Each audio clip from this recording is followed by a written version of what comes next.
Hey, what's up everyone? Welcome to Ideation HQ.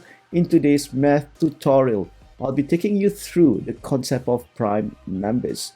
We'll be going through the definition of prime numbers and then understanding why every single number can be broken down according to its prime factors. I will then go through a few examples of how you can actually perform prime factorization. So without wasting any more time, let's get started.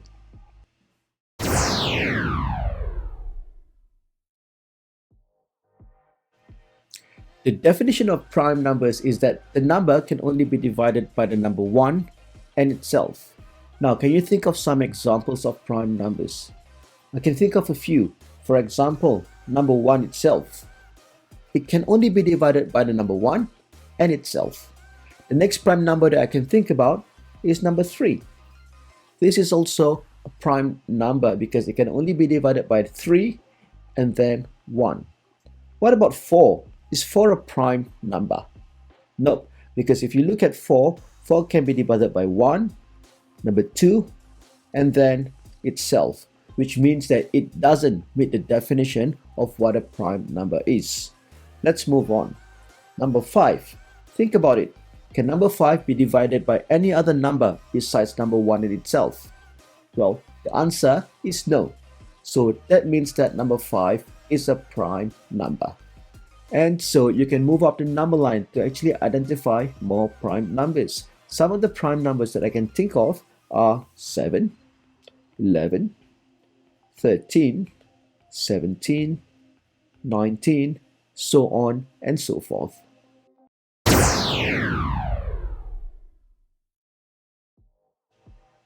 Now, it's time to introduce the concept of prime factorization. What is actually prime factorization? Well, any number can actually be divided down according to its prime numbers. Thus, prime factorization. Well, it's like identifying a factor. For example, if I've got a number 4, the factors for the number 4 will be 1, 2, and 4. Because 1 multiplied by 4 gives you 4, 2 multiplied by 2 gives you 4, and 4 multiplied by 1 gives you 4. So 1, 2, and 4 are basically called factors. When we talk about prime factorization, we are actually breaking down a number according to its prime factors. Now, let me give you an example. Say, for example, the number 30. I would like to find out what the prime factors are for the number 30. Now, there is a simple way in which you can actually find this out. So, I'm going to teach you a very easy method on how you can actually break down 30 according to its prime factors. So, let's list down the number 30 on the screen, and then I'm going to have a line like that. The first prime factor that I have is 1, because 30 multiplied by 1 gives me 30. The next prime number that I can think about is 2. So when I get 30 and I divide it by 2, I'm now left with 15. Now ask yourself, can 15 be divided by 2? Well, the answer is clearly no. So I then have to move on to my next prime number. And in this case, the next prime number on the list will be 3. Now let's take 15 divided by 3. 15 divided by 3 will be 5. I have now maxed out the factor of 3, so I need to move on to the next prime number, which is 5. And 5 divided by 5 will give me 1. Now you will stop when your number has reduced all the way down to 1, and this is the point where you will stop. What it means is that 30 will be equals to 1 multiplied by 2 multiplied by 3 multiplied by 5.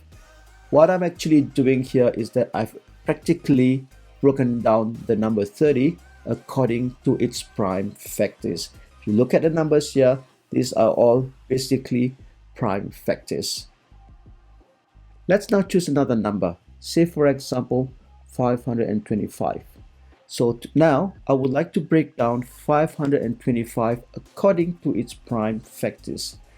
Now, before we start working out the prime factors of 525, since this is the first time that we're working this together, it's probably a good idea to list down some prime numbers. And usually, typically, I would like to have prime numbers which are less than 20 already ready for me. So I'm just going to list them down here. Now, this is an optional step. You don't have to do this. If you've got everything right in your head and in your mind and you can memorize some of the prime numbers, that's completely all right. You don't have to write it down. Okay, now let's start working out the prime factors of 525. So we'll start off with the first prime factor, or the prime number, which is 1. Now I'm going to leave out 1 because number 1 is quite redundant. Any number which is multiplied by 1 will give you the number itself, and any number which you divide by 1 is going to give you the number itself. So it's kind of redundant to have number 1 in the calculation, even though we know that it is a prime factor. Okay, and because of that, let's move on to the next prime number, which is number 2. The question that you're going to be asking yourself at this point of time is whether 525 is divisible by 2. Well, the answer is clearly no, because the last number of 525 is an odd number, and you cannot divide an odd number with an even number. Right? Which means that we now need to move on to the next prime number, which is the number 3. So we got to ask ourselves the same question: is 525 divisible by 3? And the answer is yes. So if I put 3 here, and now I'm going to work out what is 525 divided by 3, the answer that I'm going to get here is 175. Now, we are going to continue trying to see whether 175 can be further divided by 3. If yes, then we'll follow and adopt the same step. However, if we eventually figure out that 175 cannot be divided by 3, then we will then move on to the next prime number. So let's do a check. Now, 175, do it mentally in your mind. You see, and you will find out that it cannot be divided by 3. Okay, so we will then have to move on to the next prime number on the list, which is the number 5. So I'm going to do a test again to see if 175 can be divided by the number 5. And clearly 175 is divisible by the number 5. So I'm going to write down number 5 on the left hand side of this line. So I'm now going to work out what is 175 divided by 5, and the answer is 35. Now let's continue to test whether 35 can be further divided by 5. The answer is yes. So we're going to keep the number 5 there, and we're going to further divide 35 with 5. That will give me the number 7. And we have maxed out 5 because then 7 cannot be further divided by 5, which means that the next number that we're going to test is the number 7. And obviously 7 can be divided by 7, and the answer is 1. Once you end up with a 1, this is where you stop. So if I'm actually expressing 525 as a product of its prime factors, 525 will be equals to 3 multiplied by 5 multiplied by 5 multiplied by 7.